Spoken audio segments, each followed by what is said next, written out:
2.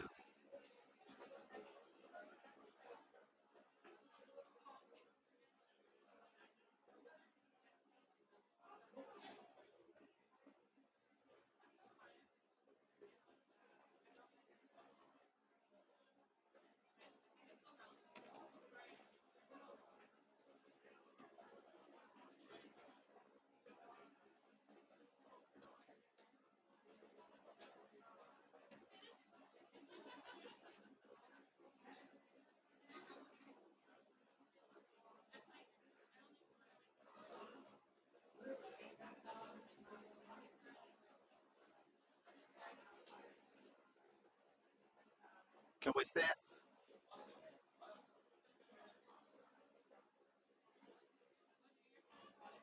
Can we start?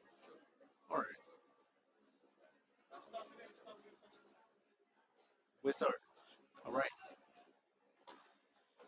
Good morning, ladies and gentlemen. Welcome to this panel. This panel is a panel of well experienced people in anything to do with climate change. And the topic today, or the theme today, we are about to unpack is protecting nature and promoting e- e- equality for climate resilience. This is our theme today. First of all, I welcome you all to this session and thank the world, the, the world green, the world green. Sorry for that. Okay, uh, I thank I thank you all for coming, and I thank the WGEO for organizing this special event. Um, Today with me are special guests, and they're going to be our panelists today because our keynote speaker is not showing up, and she sends her apologies. And on my far right, I have Miss Osprey Oil Lake, the founder and executive director of Women's Environment and Climate Action Network. She abbreviates it as WECAN. Thank you for coming and thanks for honoring the invitation. Uh, Next is Mr. Garth Simon, the Monitoring and Evaluation Asso- Associate and Project Technical Officer for Antigua and Barbuda. This is the Department of Environment and Sustainable Island Resource Framework Fund. Thank you, sir. Well, welcome to the panel.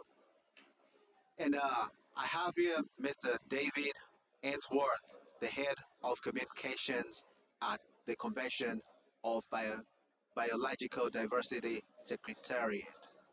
You're most welcome, David. I know you're not feeling so well, but please, I know we will go, we won't go over it. My name is Davis. I'm a journalist. Period. That's it. I'm a journalist, and I'm here to moderate this session. I think we have just 45 minutes to go through everything and to unpack whatever we have to make them meaningful, sorry, to make them meaningful for our audiences out there. And I'm honored. The theme today is protecting nature and promoting equality for climate resilience. I read. Biodiversity is a major global crisis with far-reaching consequences, including climate change, food insecurity, and human health risks. Protecting biodiversity is essential for building resilience to climate change and ensuring a sustainable future. Recent reports by the Intergovernmental Science Policy Platform and Biodiversity on biodiversity and ecosystem, no, ecosystem services highlight the urgent need for biodiversity conservation and restoration. What is our focus today? Biodiversity plays a critical role in climate regulation, carbon sequestration, ecosystem resilience. Therefore, protecting and restoring biodiversity can help mitigate climate impacts such as extreme weather events, sea level rise, and water scarcity. So, the key strategies for biodiversity conservation include protected areas, we have sustainable land use, and we have species conservation, not forgetting ecosystem restoration and community based conservation. Now, to our panelists, this is a question that has been running through my mind all along. What are the most critical strategies for protecting biodiversity to enhance climate resilience? These, I think, I'll go first with Garth Simon. Please, the mic. Yeah, you got the mic there. Yes, thank you so much, moderator. Happy to be here today to share some of our experiences as it relates to biodiversity and some of our conservation efforts that we have in Antigua and Barbuda. So, as it relates to Antigua and Barbuda, how we recognize sustainable biodiversity management really lies a lot on our legislative formation. So in Antigua and Barbuda, we have our Environmental Protection and Management Act, which is a piece of legislation that provides the legal framework for us to protect, conserve, and sustainably manage our ecosystems. And under the EPMA, we have mechanisms such as the Sustainable and Research Framework Fund, where I'm a technical officer, and this fund has been established to enable, long-term financing for biodiversity and climate resilience initiatives. So a lot of the work that I do, because my background is as, economics and finance, I help to develop a lot of financial products that can help to build climate change resilience as it relates to protecting our biodiversity, conservation, as well as management for protected areas. So, what I want to share with you guys today is one of the innovative approaches that we have towards biodiversity conservation and protected area management in Antigua and Barbuda through one of our Jeff funded projects that we have in Antigua and Barbuda. So, in Antigua and Barbuda, through the Department of Environment, we are accredited to the GCF, we're accredited to the Adaptation Fund, as well as we're able to access financing from the Global Environment Facility. So we are able to leverage a lot of direct access financing for a lot of our climate change adaptation and mitigation. And so we have one specific project, one of our specific projects look at biodiversity and protected area management, which is our Path 2020 project. So this project essentially looks at how we can develop, different frameworks as well as different financial mechanisms to help to protect our Sherkley Mountain Management Area. It is called the SMMA, we call it in short. It's one of our forestry and wetland areas in Antigua and Barbuda that requires a lot of attention, a lot of protection, a lot of management, a lot of conservation efforts. And so through this project, we have one of our components looks at a microfinancing aspect, which is used to pilot biodiversity related business ventures, such as ecotourism, beekeeping, as well as organic farming. So on this project, we are developing a blended finance program under the SURF Fund. And this blended finance program looks at blending different financial mechanisms to help, businesses within and livelihoods within these protected areas to be able to be more sustainable and also help to support the conservation of these areas. So we're starting off with a pilot program where we're providing grants, loans, and investments in green technology for farmers within this protected area, which I would have mentioned is the SMMA. So what this blended finance program will do is that it will help to develop the different business ventures for these farmers in this protected area to help them to enhance their capacity, help them to be able to invest in green technology so that they can transition from using fossil fuel based technologies and now using green technologies, which will help to for Antigua Barbuda to transition to a low carbon economy. And then it also looks at helping them to offset expenses in their venture, because we all know farmers are one of those businesses that are very high risk. And so, if a hurricane or heavy rainfall event occurs, most of their crops or what they're growing, it's lost, due to just one event just taking it all from them. So we are now looking at providing them with a blended finance approach so that they can be able to be more sustainable and get their businesses to be more beneficial to the protected areas and conservation. So so far, as I would have mentioned, we are going to start with 7 farmers. So each will go through a technical assistance phase. We help them to develop their business plans. We help them to develop their financial records. We also are going to help them to um, ensure they have the documents in place so that they can access financing, not just from us through the project, but to further scale up if they want access financing from the banks or other traditional lending institutions.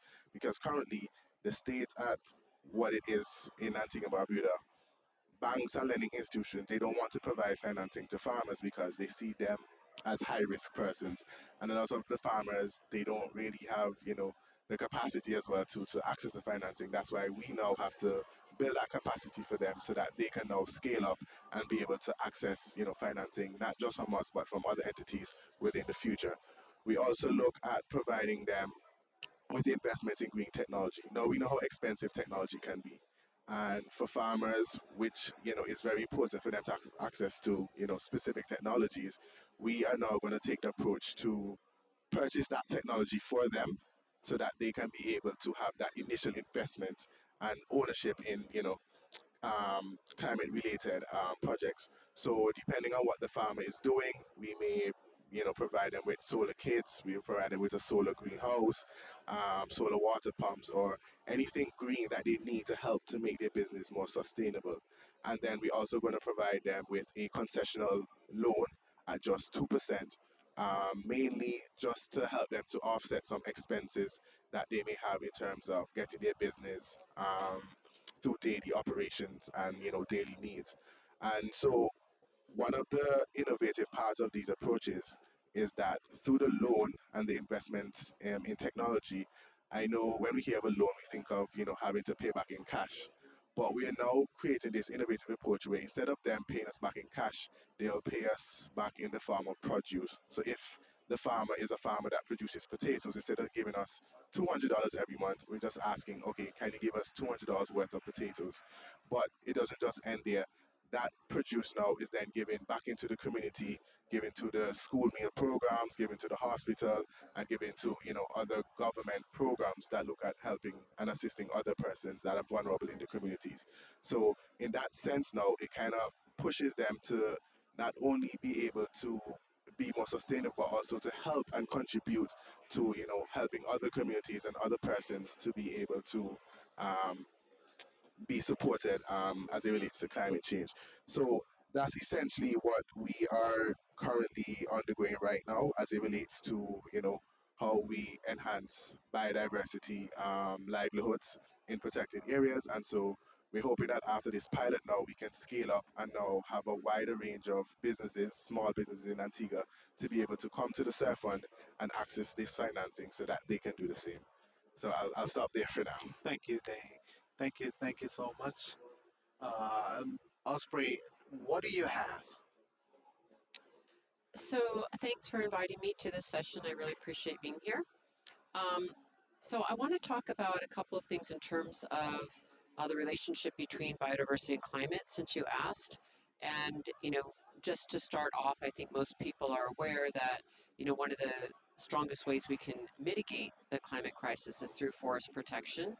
And also, we also need to really look at food security, which my colleague here just was speaking about, So these issues are very interrelated with um, the climate crisis, and both in terms of mitigation and adaptation both. So I'll just mention a few programs that we have at the Women's Earth and Climate Action Network to demonstrate some of the work that we're doing. It was really interesting to hear, how different people's approaches. The first thing I want to say is that we know through studies all over the world that one of the most important ways to protect forests, like the Amazon, like the Congo Basin, like the Indonesian forests, like the boreal forest, these are the key forests in our world, is through indigenous peoples. Most of these forests are stewarded by indigenous peoples. These are our lands that indigenous peoples have maintained for millennium.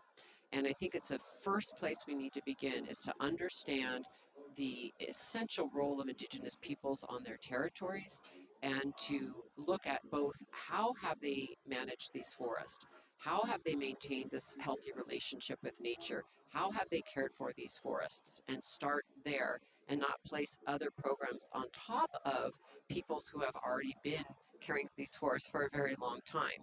So that's the first thing I wanted to say. Connected to that is I think we need to also understand the Universal Declaration on the Rights of Indigenous Peoples and see that within that declaration we have something called free, prior, and informed consent, or FPIC, which is a standard I think all of us in the biodiversity community, in the climate community, need to deeply respect. All governments really adhering to FPIC so that Indigenous peoples' lands are respected, their rights are respected, so that when we see different kinds of industry coming in through fossil fuel extraction, mining, and all different kinds of ways that we see the harms to Indigenous peoples, when they say no to a project, we need to adhere to FPIC and stop these processes and adhere to the fact that they have not given consent to what is happening on their territories. This is one of the primary ways we can protect biodiversity and forests, and it's often overlooked. So I think we need to have Indigenous people at the table when we're talking about biodiversity, when we're talking about forests, when we're talking about climate mitigation and adaptation, and ensure their voices are heard. Peoples who are maintaining most of all the biodiversity left on the planet right now are in indigenous lands. So that's the first point I wanted to make. In terms of some of our projects, uh, right now we have been working in the Democratic Republic of Congo for almost 10 years now, and we're working in the Atombe region. This is a women-led project, and it is a different model that is based on community-led solutions. And right now, from the onset of the program, we did a lot of training around, the technical aspects of planting trees, caring for forests, and 10 years in now, we have grown, close to 1 million trees, all done by hand in a very remote area. And 25% of the trees were always allocated for human use. So for food needs, for home use, for building, all the kinds of things people need for their forests, for their livelihoods. And then 75% of the trees are to rewild the forest, because through slash and burn techniques, the forest was completely, the land was damaged. I mean, it's not even a forest. There was literally no foliage there when we started. Um, and what's very exciting about this project is that all these years later, we have grown enough trees now that the actual entire ecology and biome has changed, where the rain has come back. Even some of the scientists we were working with didn't think it would happen this quickly. So now not only are we having these nurseries where we've been growing the trees, um, there's now what we call wild nurseries, where nature is, regenerating herself. So it's quite successful. We have about an 83% success rate with the survival of the trees, because the women really see these trees in their communities as, their ownership of the land, their ownership of this project. And it's quite exciting to see what has happened. The last piece of this that I think is really exciting is that through the process now of having these 25% trees designated for human use, the communities are now no longer going into the old growth forest. So now we're protecting over 1.6 million acres of old growth forest. So it's quite comprehensive in how it's empowering women, giving agency to women, giving livelihood to women, protecting old growth forest, and regenerating damaged land, and caring for the women, because also it's very natural when you start growing nurseries for trees, you end up growing food. everyone needs food. And so it's a very full spectrum project. And what I wanted to say is all of these funds are coming through philanthropy. And I know that, here we are, COP29, the finance COP. And it's so important to understand that we also have different mechanisms that are not based on loans, though I do respect some of these loans can be done in a ethical way and that are good for communities. I really want to point out that the demand from the global south, the demand from frontline communities here is that we move from these market mechanisms into understanding that there is a debt owed. The communities we're working in did not cause the climate crisis. They did not cause the colonization of their lands and the use of their lands in the way that it was taken from them and damaged by the current modality of how we overconsume and how we farm. These are all things brought upon local indigenous peoples. And so I think that there's a sort of reciprocity and respect and reparations aspect that we need to look at that is owed, and that needs to just be clean funds that are given directly to the community to care for their communities that were damaged. So I think this is something we need to look at. And actually, it's not that much money. Sometimes we have these huge bureaucratic top-down mechanisms to get funds when you actually could just take that money, not pay a lot of people in between, and give it to the communities and have huge success rates. So I just wanted to really voice that I think there's a lot to be said about community-led solutions and direct funding. I'll give one last example and hand it over to other colleagues on the panel, which is I'm really excited about a project we're also working in Ecuador, where we're working in the Sediaco community, where through extractive practices and climate change itself, there are a number of trees that are going extinct. And these trees are essential for the ecological and cultural integrity of the Sediaco community. And so again, we're working with a women-led project where they're going deep into the forest and collecting the seeds from these trees that are potentially going extinct, and doing a very careful analysis of actually what kind of trees need to grow. I think this is another thing we need to look at, is how do we really scientifically look at what communities and experts, meaning the indigenous people of the land, are dictating they need, and really being in listening circles with them to understand, what kind of trees are needed, and how they need to be grown, and what is the appropriate ecological approach to their regions. So this is just, again, another model of how we can look at these things and continue to center the indigenous peoples where most of these forests exists. Thank Okay, you. before you put down the mic, the indigenous people in the Congo, are you talking about the Batwa? No, no, it's in the Atombe region, and it's various tribes. There's, I think, like 7 or 8, and I would not like to mispronounce most of them, but I can share on our website the different communities. All right. My apologies for not being able to, off the top of my head, But the say them. Batwa are part of the indigenous groups that are benefiting from these initiatives. I can't 100% say. I'm sorry to say. I would have Uh, to actually look and see the names and pronounce them properly. all Thank right, you. thank you Sorry, so my much, Osprey. apologies for that. David, I think you're feeling fine right now. So let's have your take. Okay, thanks very much. So we've had a couple of great examples early on the ground in Antigua and the work that you're doing that. So in some ways, what I'm going to do now is zoom back out because I'm with the Convention of Biological Diversity. And so for us, the work that we're doing is setting the overall frameworks under which action takes place at the national, subnational, indeed even at local community levels. So it's exciting that we're doing this, that there's a Nature Day here at COP29 so that we can look at this role of nature in climate mitigation, climate adaptation, and this important question of resilience as well. So just to zoom back a little bit in time as well, a few weeks ago we finished COP16 in Cali, Colombia, where we moved forward on a lot of important aspects of biodiversity protection, sustainable use, and equitable sharing of benefits. I think relating to some of the comments we got from our last speaker here, one of the important parts that came out of that meeting was an elevation of the role of Indigenous peoples and local communities within the convention process, an extensive program of work that recognized that when we're doing all of this work for biodiversity protection and sustainable use, we need to have Indigenous peoples and local communities involved in all of this. So whether it's protected areas, whether it's restoration, whether it's sustainable use of wildlife, whether it's spatial management, all of these areas as well. So that program of work captures how that's going to work forward. And then second of all, there was a permanent subsidiary body created. So under the convention, we now have a permanent subsidiary body that elevates Indigenous peoples and local communities to this top level. It's unique within multilateral environment agreements, and we're hoping that that's the sort of thing that could be mainstreamed across a lot of other bodies. So now I'll go back further in time, back to Montreal in 2022, when the governments of the convention adopted the Kunming Montreal Global Biodiversity Framework. Okay, now that is, it's like it's our Paris Agreement for the environment, in the sense that it set an overall set of goals, 4 goals, 23 action targets, to make sure that we stop biodiversity loss, reverse it, so that by the middle of the century we're living in harmony with nature. Now, within the context of all of that work, there was an awareness that the work we do is crucial for fighting climate change as well, and it works across the targets.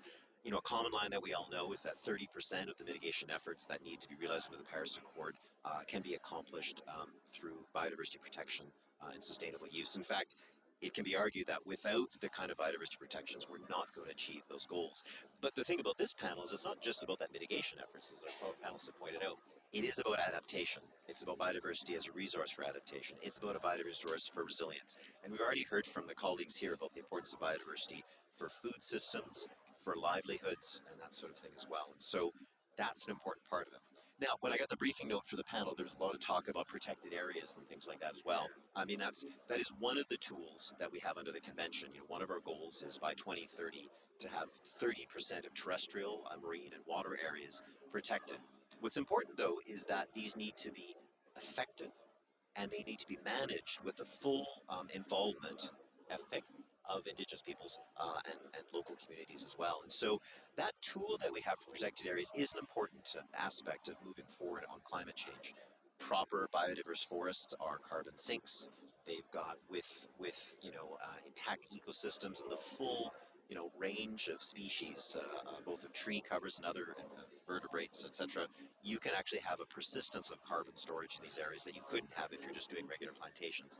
But actually, probably more importantly, is when you do these systems, the traditional models of fencing off national parks and things like that is not the model that we're looking at now. The model we're looking at now is who are in these areas. And as we pointed out, who are the people who have for millennia protected these resources? Who are the people who rely on these resources and will need them increasingly as resources for climate change? And so that's why this notion of protection is now changing under the convention and in practice as well. So now we're looking at models that involve local communities in management and planning for protected areas. We're talking about something called other effective area-based protection measures that bring these communities on board as well. And so that's an important part of what we need to look at. It's crucial that you need to make sure that these communities are on board. They're the people who live there. They're the people, as my colleague pointed out, they didn't play a role in creating climate change, and so therefore they're the people who need to have access to these resources for resilience in these areas. I think one of the other questions we had there is, what, effective protected areas, what's the role of species protection as well? I think when we talk about protection, we're talking about ecosystems in their entirety. And under the convention, we talk about the ecosystem approach, which means that you're looking at the ecosystem in its entirety, including human beings and their communities in there as well. So that maintaining an overall ecosystem is not just about understanding the relationship, for instance, a forest ecosystem between primary, secondary forest and the species in it. It's what is the relationship of human beings with it too. So that whole protected area system, which is already reflected in the comments we've got from our colleagues here, they need to cover this as well, and that's important for the matter of climate resilience. These ecosystems are protecting, they provide food, they provide shelter, they provide, in some cases, buffers against some of the extreme weather patterns we're looking at as well. And so that's why people's involvement needs to be very, very clear. And we're starting to see that. different things that our colleagues have pointed out in terms of who's providing the financing or what are the models. There are a lot more models for financing than we had previously. You know, the colleague who talked about these blended finance models are actually really interesting in looking at how do we get public monies and private sector monies as well. But then the comment from our colleague talking about, you know, this notion of loans are not the way that we should be looking at. And we've seen this in this COP pointing out at the big level, but even with the convention as well, the question is can we have mechanisms that provide grants to these communities to be active and involved as well? And the role of philanthropy is indeed crucial. We're seeing more and more of that, and one of the questions that we have under the Convention on Biodiversity is how can we mobilize more of philanthropy to become more involved? Not just the big philanthropists, you know, we're not all reaching out to the Bezos Earth Fund. What are some other smaller bodies that we can move in and target and to be looking forward in that way? So it's part of that overall blended finance picture. Because we do need a lot of money. I mean, under the convention, we've talked about the need to mobilize $200 billion a year in total spending across the globe on biodiversity protection. Plus, we also talk about the need to do a subsidy redirection where we take at least $500 billion of these subsidies that are harmful to the environment, mostly fossil fuel subsidies, quite honestly. We want to redirect those towards biodiversity positive areas. So that's along the lines of making sure that we are subsidizing green technologies, we're subsidizing sustainable ways of managing forest harvesting, fishery harvesting, agriculture, and those sort of matters as well. So that's the targets we have, but I think it's great to hear that we've got these different mechanisms or ways of moving forward on that. So there's my real big zoom out thing. So maybe we can have more of a discussion on other details later. Oh Thanks. yes, I needed to ask how can species conservation be done? So, I mean, under the convention, species conservation, a lot of different areas. Part of it's in this embedded in this notion of protected area creation. Also in this notion of one of our targets, which is about planning, you know, effective planning that's really both at a broad landscape level and down as well. That's the other part. The other part too is we've got some important targets on sustainable wildlife management, for example, where you look at ways that involving communities in maintaining wildlife populations is a way to maintain ecosystem integrity, a way to maintain food security and livelihoods as well.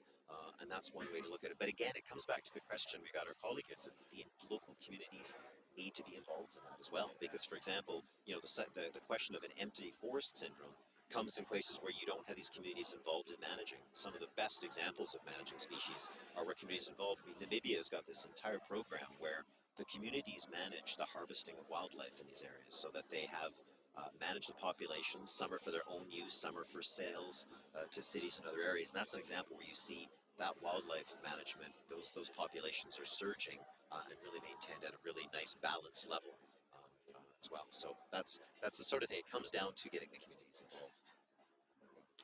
Yes, Osprey, I see your hand up. Do you want to share this? Yeah, thank you. I just wanted to comment on the big picture. Thank you for that. We were actually at the UNCBD in Columbia. And it was really powerful to be there, and we're really excited also about the role of Indigenous peoples and local communities and how that was part of the convention decision. So agreed, that was really exciting. One thing I wanted to talk about, you know, in the big picture terms of the finance, is that at the UNCBD as well here at the UNFCCC, one of the things we're very concerned about in the communities that we work with is the fact of both the biodiversity credits and the carbon offsets and the carbon markets, and how this ties into biodiversity protection and how this ties into forest protection. And we're very concerned about this because um, you know, we don't want to see the financing to come through these carbon markets, quite frankly, and these market mechanisms, because, you know, just in simple terms, we see one, you know, polluting fossil fuel industry buying carbon offsets in a forest. They're continuing to pollute at source. They're not actually stopping fossil fuel extraction, which is the source of the climate crisis. And now they're, you know, having land and forests that oftentimes requires Indigenous peoples to be removed off their lands to count as a carbon credit and a carbon offset. It's a very complex process, a very unjust process, and we're very concerned about it really perpetuating business as usual, which has caused all this harm in the first place. So we would really like to see that the financing for forest protection, biodiversity protection, food sovereignty programs, and this entire realm of protecting animals and different species does not come from market-based mechanisms where we still see In essence, the polluters, the fossil fuel industry, the mining industry come in and, have these offsets for the harms that they're doing, which also harm the communities. So I think this is something we have to talk about as we move forward in this work around understanding the relationship between mitigating and adapting to the climate crisis, protecting biodiversity, that we really address the harm of these carbon offset and biodiversity credit schemes that are perpetuating more harm than really resolving the crisis. Thank you, Osprey. Maybe before I come back to you, let me hear from Simon. Uh, how are the indigenous communities, involved in this biodiversity conservation in I think so. Um, Barbuda? yeah, so Antigua doesn't necessarily have like a indigenous people group community per se. Most of our biodiversity protected areas are home to where a lot of farmers and a lot of nature-based livelihoods are located. So when we look at how we support them is really through what financial mechanisms work, what technologies work, what best suits their context, because that's really what our protected areas include. So going forward now, it's really just about how do we ensure that they can also keep these protected areas or biodiversity um, conserved and managed in a sustainable way. Because a lot of, as I would have mentioned, a lot of our farmers they're growing crops to support the food security in these areas, and so the local communities now they want to have a sense of ownership, and so that's why we have our legislation, which ensures that protected areas are properly managed and they have the right mechanisms in place to ensure you know concrete measures are there um, going forward in the future. So that's essentially what it is for us right now as it relates to biodiversity and our protected areas. Yes, David, you needed to throw something in. Yeah, I just wanted to continue a little bit on this comment about the question of biodiversity credits, because I think the biodiversity community, in a whole variety of different opinions, recognizes that this action of credits in the carbon market is problematic. In fact, so the language that is there is to say, and I remember looking at some of these draft decisions we had on resource mobilization, and the phrase biodiversity credits get there, but my remembrance of the debate there was that there wasn't universal acceptance that this is the way to go, and that in fact there needs to be a lot better understanding of the risks and pitfalls of biodiversity credits before we can embark on them. So we'll see more of that because we have to resume our meeting, and that whole discussion's going on. And I think actually over the next 2 years, as they come up with understanding these other mechanisms, I think that debate's going to be quite intense. And so, in fact, a lot of the concerns that you're expressing are going to be a core part of that discussion about if we're moving towards these market-based mechanisms, what are the pitfalls for it as well? And so, I mean, one of the advantages I can be proud of the CBD process is that it's actually got quite a diversity of opinions. Civil society, IPLCs are also there along a bunch of other sort of traditional finance mechanisms as well. So we'll look at that debate. But yeah, you're right to point out that um, this is not obvious right off the bat. Thanks. Thanks, David. Maybe do we have any questions from the audience? If we do not, okay, we have one. Yes, please let it be straight to the point, and let's pass the mic. I'll pass the mic myself. I'm going to keep my mic because I'm the infected one here, so I'm going to You keep keep it. it You're short you're to going the to have point to because we have less. disinfect this afterwards too. Sure. Thank you very much to the panel. Very enlightening discussion. Um, my question was really on the biodiversity measurement. How important do we think it's to be able biodiversity measurement? How important do we think it is to be able to measure quantitatively biodiversity? And it kind of links into the point around the credits process. And is that something that can, if we can measure it properly, is it something that can mitigate the issue that we have with carbon markets when it comes to the credit process? I mean, the question of biodiversity measurement it is indeed a challenge, but a lot of progress is being made. I mean, we already know now that our assessment of the existing species across the planet is much better than it's ever been, but we also, like, there's a huge uncertainty level in that as well. There's a lot that we haven't discovered as well. We've got new methodologies now that are starting to capture um, the value of biodiversity. Its value. Different standards that look at have been developed under the World Bank. the International Standards Council as well has looked at some of these things too that are looking at some of these questions. So that measurement's starting to come moving forward, but we can always use more data on that as well. Now, the question is the valuation. Now that's tricky because another interesting thing of the convention that speaks to your question and your comments as well is there's actually a reflection of the convention process of the multiple values of biodiversity, right? The economic value is one value of biodiversity. But as a result of work that's gone on under the Intergovernmental Science Policy Platform for Biodiversity and Ecosystem Services, we've now got a really interesting methodology of the multiple values. And indeed, that was one of the decisions that came out of COP16, recognizing these things as well. So it's a little bit tricky because, what I hear a little bit behind your questions is like, right, can we get all the valuation right so we've got the proper financing, et cetera there?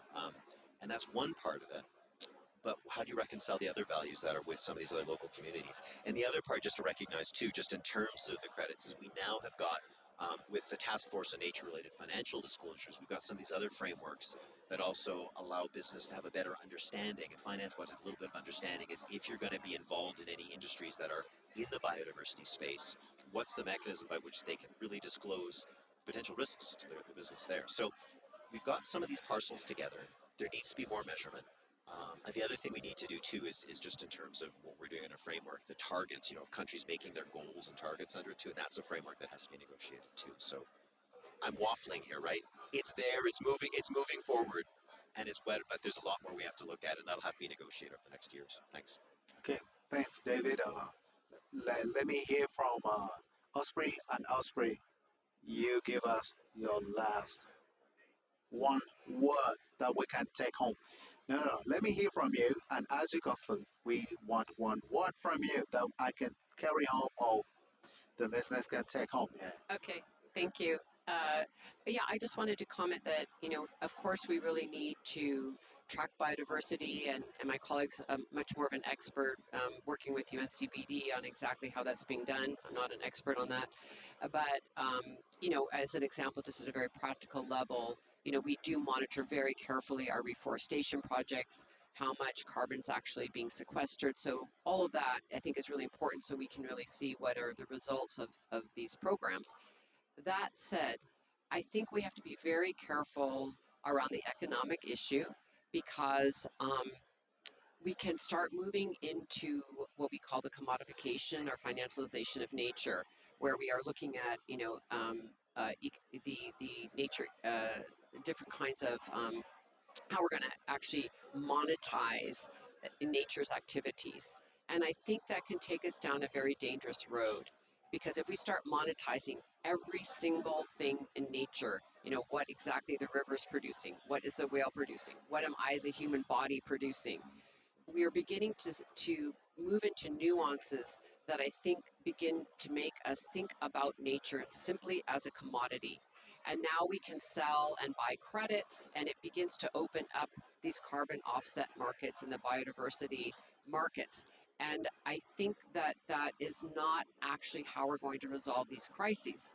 So I think we have to look at the fact of how you actually put a value on ecosystem services and instead think about the web of life, the fact that we can't live without nature.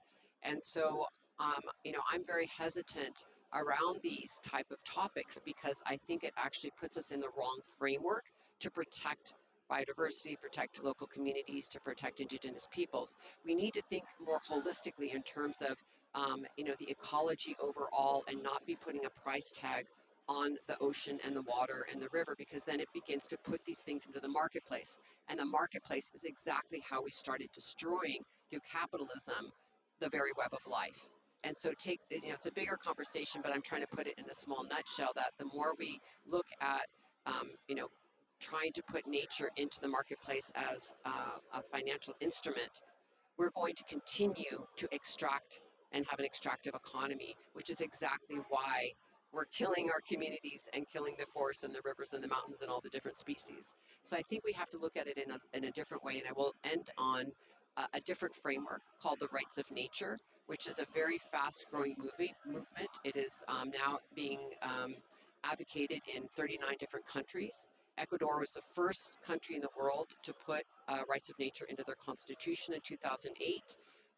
There are many rivers that have been protected under the rights of nature laws, and it's a very different framework where we can start seeing that we need to put nature into the center and Mother Earth in the center of the conversation and have our governance and economies based on the well-being of nature and the ecological integrity of different regions, and not how do we monetize them, but how do we actually look at the natural laws and what nature is demanding that we do to respond to caring for our earth and our communities. So I will leave it at that. My final word would be rights of nature. Look it up, the Global Alliance for Rights of Nature, and a different framework for how we can approach both the climate crisis and biodiversity protection. Thank you.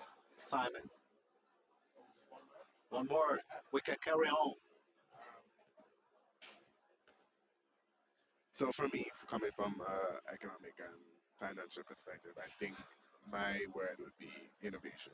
Innovation. Yeah, so I think we just need to, come up with the right innovative methods, the right innovative tools in order to ensure that, biodiversity remains at the forefront as it relates to climate change, and that, indigenous people as well too are able to have their heritage still intact, and, we don't, hamper or, displace them or anything like that. So innovation for me. Yes, David, one word.